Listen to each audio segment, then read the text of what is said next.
Bienvenue, mes chers amis, à cette émission Appel de l'Aurore. Vous me reconnaissez, mon nom est Marie-Josée Roux et vous allez certainement reconnaître mon invité. Bienvenue à l'émission, Monseigneur Daniel Jaudoin. Merci beaucoup. Évêque de Nicolet. Oui. C'est pas la première fois que vous venez chez nous. Merci de vous être déplacé cette année encore pour le bénéfice de nos téléspectateurs. Ça me fait plaisir. Cette année, Monseigneur, là, vous n'êtes pas un petit nouveau, là. Vous avez plein de projets derrière, vous avez plein de projets devant. Commençons par les réalisations de l'année dernière.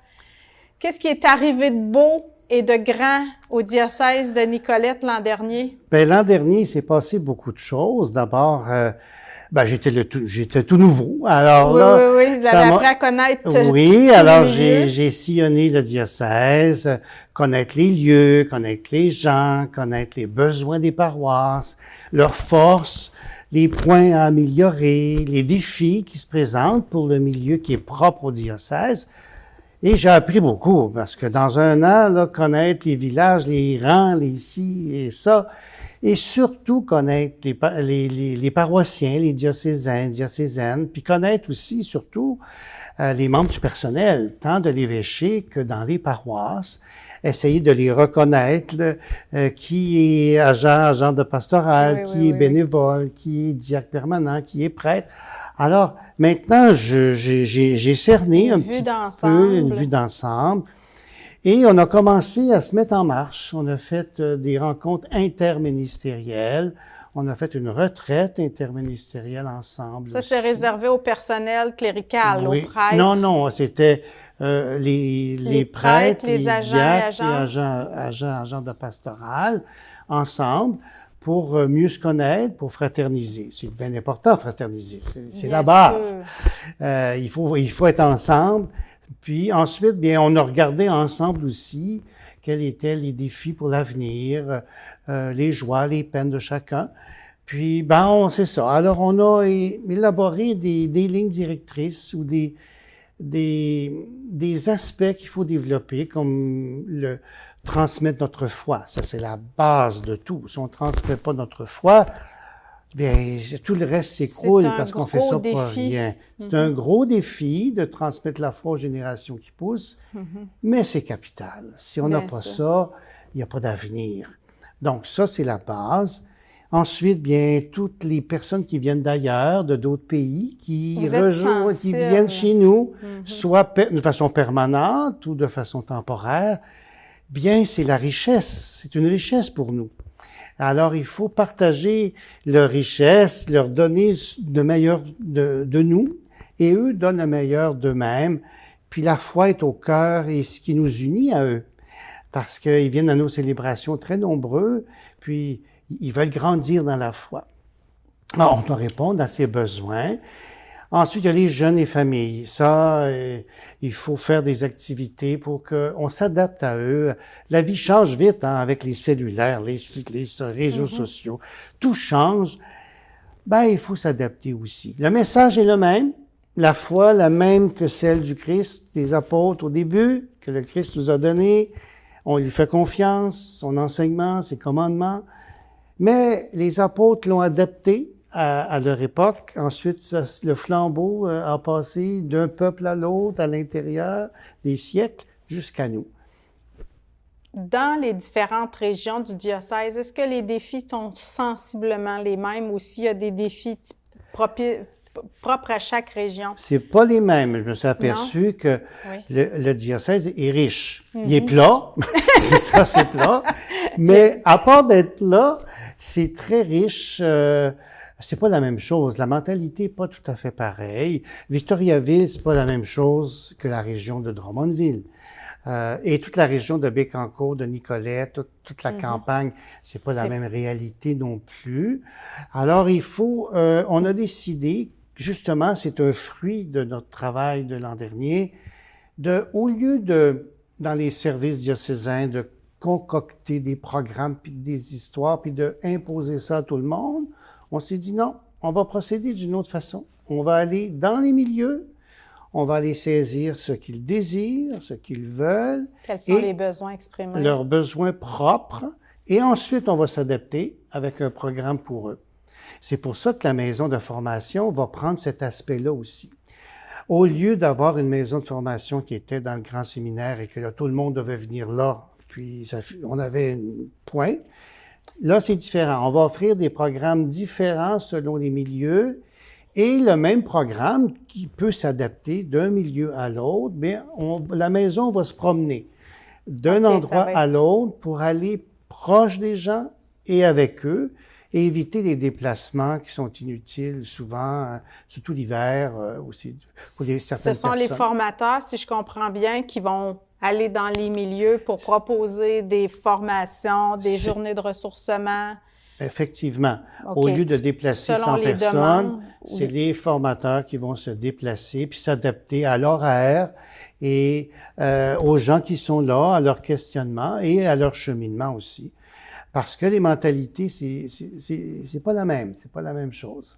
Eh bien, il faut s'adapter tout simplement, puis répondre à leurs besoins. Donc, c'est ce qu'on a découvert. Ce qu'on a découvert. Ce que vous avez remarqué. C'est ce qui a émergé de notre réflexion commune durant l'année qui vient de s'écouler.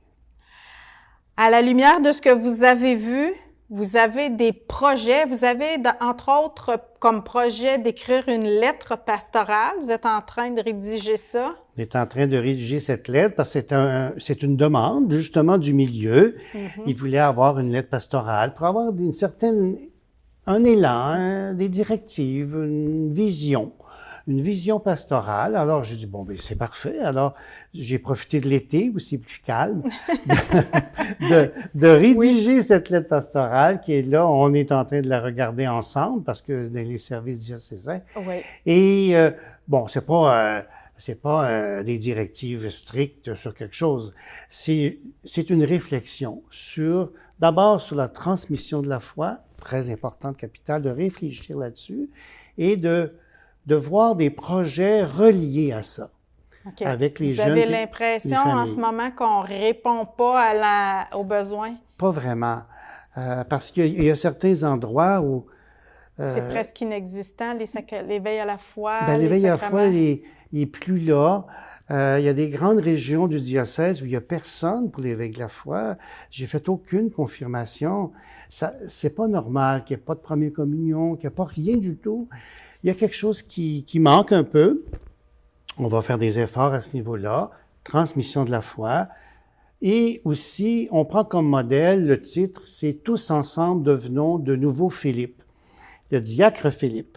Oui. C'est lui qui a vu passer l'Éthiopien dans son char, qui se questionnait sur Dieu, qui réfléchissait. Mais Philippe est embarqué dans son char et a répondu à ses questions à lui. Puis ensuite, ça aboutit à un baptême. Et tout heureux. Sur le chemin. Sur le chemin. Faisant. Puis ensuite, l'Éthiopien il a continué son chemin. Ben, je pense que c'est l'avenir d'être là au bon moment, répondre aux questionnements des gens, surtout les jeunes. Ils se questionnent énormément, les jeunes. Ils ont une soif d'infini, de sacré, de transcendance. Ils cherchent leurs racines. Puis là, ils sont un petit peu désemparés parce qu'ils n'ont rien eu. Il n'y a pas de réponse. Il n'y a pas de réponse. Alors, nous, il faut être là, au bon moment, ou qu'on soit repérable aussi, qu'ils puissent nous reconnaître, de dire, il est là, ou il y a un endroit où je peux aller pour ça. Et on est des spécialistes, nous, en Église, en spiritualité, pour les choses divines, on peut dire. Qui d'autre que nous peut leur faire connaître le Christ et son enseignement, ses commandements, puis les orienter vers le divin. Tu sais, pour devenir plus humain, il faut devenir divin. Alors, c'est un petit peu ça. Ah bon? Hein? Oui. Donc, c'est l'orientation de cette lettre pastorale et mettre l'accent aussi, l'autre élément, sur l'Eucharistie. L'Eucharistie, le Concile l'a bien rappelé et même le Synode qui s'en vient le rappelle encore. L'Eucharistie est au cœur de l'Église. C'est ça que le Christ nous a dit. Faites ceci en mémoire de moi. Puis, il a dit, le Concile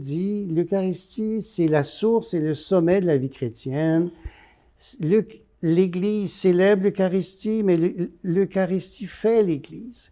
Alors, tout ça fait qu'il faut redécouvrir l'importance de l'Eucharistie, qui est un petit peu banalisée, qui était un petit peu perdue à cause de différentes raisons, de manque de prêtres, de célébrations qui sont plus comme avant, ou pendant la COVID, où on a été privé d'Eucharistie pendant près de 2 ans.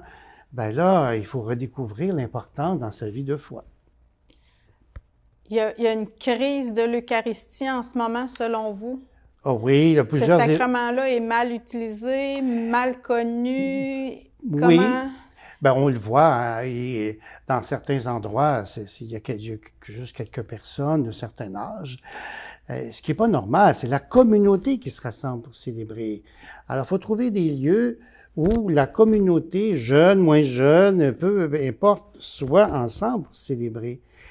Et on s'aperçoit qu'il y a eu un petit peu un laisser-aller, même dans ceux qui étaient très pratiquants. On dit, oh, ben c'est pas grave, pendant le COVID, on n'a pas eu, on a regardé la télévision, c'était bien. Oui, pour certaines personnes qui ne peuvent pas. Moi, ma mère a toujours été à la messe tous les dimanches, mais elle avait 90 ans, elle ne pouvait plus aller à la messe. À la fin, donc, ça devient de difficile. regarder la télévision, l'émission, c'était parfait pour elle. Mais c'est pas pour tout le monde, là. Puis aussi, c'est que il faut de la jeunesse, il faut de nouveaux groupes qui réalisent l'importance de l'Eucharistie et de se rassembler. Plusieurs évêques constatent ça présentement. Ici, et on au réfléchit Québec, oui, au Québec, en particulier, j'imagine? Ben, dans tous les pays, là, Oui. d'Europe, d'Amérique du Nord en particulier, là. Depuis la COVID, là, c'est plus évident. On a perdu beaucoup de bénévoles, on a perdu beaucoup de personnes qui étaient très impliquées dans la liturgie, dans l'Église, de toutes sortes de façons. Donc, il faut retrouver les racines.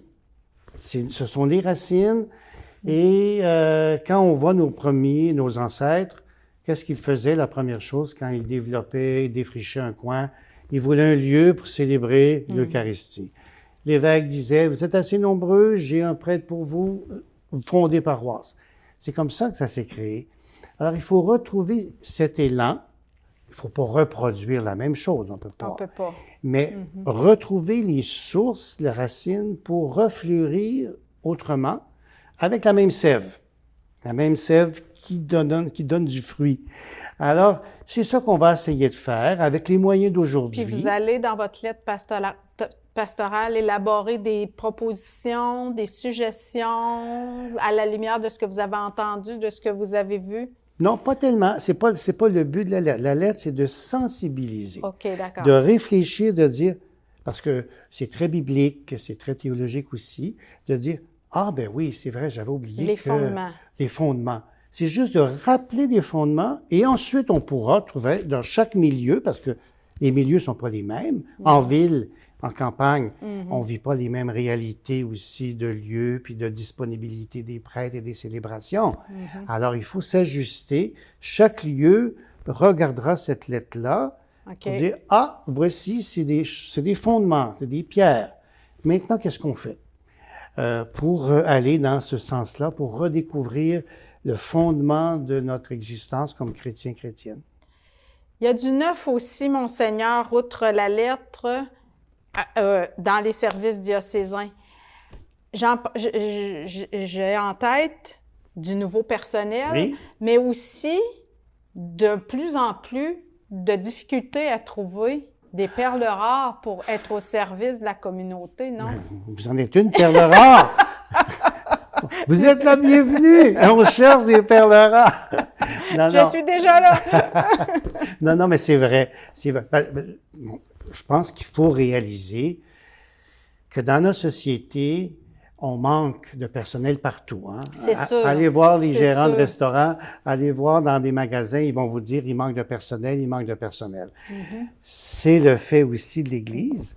On manque de bénévoles, de personnes qualifiées, de professeurs un petit peu, de formateurs, peu importe. Oui, C'est un défi. c'est un défi. Puis pourtant, on n'est pas dans une région éloignée, perdue, quelque part, proche du Grand Nord. On est au cœur du Québec, Oui, au cœur du Québec. Et on a les moyens aussi d'avoir des soutenir, personnes. C'est pas qu'on n'a pas de ressources, on a des ressources. Il s'agit de trouver des personnes. Mais ça, on recherche. Chaque milieu, hein, On est cherche. Puis à la même, recherche. tu sais, là, on dit c'est sûr, on manque de prêtres. Alors, comme tous les autres diocèses, je vais aller chercher, j'ai demandé à ce que des prêtres d'une communauté religieuse viennent nous donner des coups de main pour quelques années. On a, grâce à l'Esprit Saint, 2 séminaristes là, à Montréal et à Québec qui ont commencé hier. Ça, c'est du neuf, C'est ça? du neuf. Il y en a un qui vient de Drummondville, il y en a un qui vient de Victoriaville. Quand Donc, même. deux jeunes hommes qui rentrent pour le diocèse. Alors, on va prier pour eux. Puis, bien, agent pastoral, c'est pas évident non plus. On en manque. Des catéchètes dans les paroisses, on en manque aussi. Oui, bon, vous faites appel aussi à des missionnaires cette année pour venir combler des postes pour des prêtres. Ben 2, mais on les attend depuis 1 an. Ils sont perdus en mer. En fait, dans la mer bureaucratique du gouvernement. Oui, c'est là qu'ils sont perdus. Alors, on les attend toujours. Mais bon. Mais vous avez fait appel oui, pour recevoir des gens qui viendraient de l'Afrique. Ben, pour le moment, c'est une communauté religieuse, missionnaire, qui viendrait d'Afrique, oui. On est le seul diocèse en Amérique du Nord à ne pas avoir de prêtres qui viennent d'ailleurs dans nos paroisses. Le seul. Donc, on n'est pas exempt des autres. Hein? On a besoin de prêtres parce que je ne veux pas épuiser ceux que j'ai. Ceux que j'ai sont d'un certain âge souvent, sont très généreux de leur vie, de leur temps, de leurs énergies, mais il ne faut pas abuser. Puis il y en a qui vont prendre leur retraite. Il y en a déjà quelques-uns qui m'ont annoncé la retraite. Alors, je ne veux pas priver les communautés chrétiennes de sacrements et de base. De l'Eucharistie. De l'Eucharistie et des autres sacrements aussi. Alors, et d'avoir un pasteur aussi au milieu d'eux. Comment vous expliquez cette crise des vocations qui dure et qui perdure dans le temps? Bien, c'est la transmission de la foi qui est une des raisons de base. Premièrement, si la foi n'est pas là, tout le reste tombe. Il y a aussi l'effet que c'est exigeant pour des jeunes générations de s'engager à vie dans quelque chose. Vous savez, le mariage connaît le même problème. Oui. C'est la crise des vocations, toute vocation, confondue. Communauté religieuse, prêtre, personnes mariées, tout engagement à long terme pour la vie fait peur. Bon, on doit vivre avec ça aussi, mais il y a des jeunes maintenant qui réalisent qu'ils ont cette vocation, ce don et ce défi, et ils veulent relever ce défi. Alors, tant mieux. Il y en a quelques-uns. Mais ça, c'est un courant en Amérique du Nord et en Europe. En Amérique du Sud, en Afrique, et il déborde, puis même en Asie, énormément de vocations. Mais la foi est forte là-bas.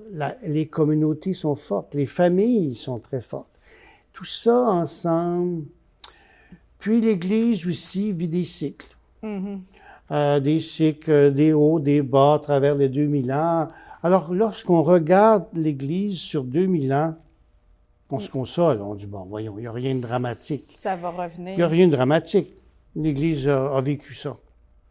Parce qu'au début de la colonie, il ne faut pas s'imaginer qu'il y avait des milliers de prêtres non plus. Non, et les gens ont vécu leur foi, ont bâti dont on profite aujourd'hui. Puis c'est comme ça. C'est à nous de c'est un autre monde. Mais on vit dans le monde d'aujourd'hui avec la foi qu'on doit faire jaillir autour de nous. Ben, c'est à nous de faire notre tâche, notre propre mission. Et moi, je me dis, les premiers missionnaires, c'est un père et une mère avec ses enfants. C'est là la base. C'est là les grands-parents. qu'on reçoit la foi. Les grands-parents. Les grands-parents ont toujours été ceux qui ont transmis la foi le mieux aux jeunes. Ça, c'est à travers les générations et à travers les peuples. C'était comme ça. Parce qu'il y a une relation affective très forte, pas inexplicable, mais incomparable entre les grands-parents et leurs petits-enfants. Oui, parce que en fait, la foi qui est de faire un signe de croix, nous présenter Jésus, ça commence comme ça. C'est normal pour des grands-parents avec les enfants et tout ça, Parce que si je vous demandais, est-ce que c'est le pape qui vous a présenté le Christ? Est-ce que Non, c'est non, votre c'est curé? Est-ce que c'est l'évêque? Vous allez me dire non. Bien, non. Avec raison. C'est... On a baigné dans la foi. Oui, mais on c'était a des eu proches. des lieux aussi Oui. où on a pu... Puis c'était des proches. Exact. Il faut redécouvrir tout ça. Ça, c'est un travail qui se fait avec le temps, avec l'espérance, avec l'Esprit La Saint. prière. La prière est très importante. Il faut prier pour les vocations, il faut prier pour nourrir Les notre foi, communautés. avoir des Il faut prier pour cellules. notre évêque aussi. Oui, bien sûr, ben oui. Et j'imagine que vous priez pour nous. Ben oui, chaque fois que j'ai des célébrations, moi comme évêque, ce qui me manque, c'est d'être curé. Ah oui? Non, mais c'est parce que j'ai vécu comme curé. J'ai tellement adoré revoir d'un village à l'autre les mêmes personnes de Les dimanche en communautés. dimanche, les revoir, les communautés, vivre des joies, des peines de leur famille, de la communauté. C'était une autre famille. Ben, comme évêque, là, c'est pas plus possible. difficile. Oui, le bassin est très Ben grand. là, c'est tout le diocèse. Je ne revois pas les gens, mais je suis toujours en célébration, toujours en train de fêter. Comme là, en Mais fait, là, j'imagine qu'à force de faire le tour des paroisses... là, je commence à commencer- connaître le monde. Là, je reconnais des gens. Mais par exemple, là, juste en fin de semaine, ben, j'ai fêté avec les travailleurs saisonniers. Oui, oui, oui. Il y avait une belle fête à la cathédrale avec 300 travailleurs 300 saisonniers, quand même. Hein? 20 bénévoles. On a fait une messe en espagnol. Ensuite, on a mangé ensemble toute la soirée avec la musique. C'était extraordinaire, ça.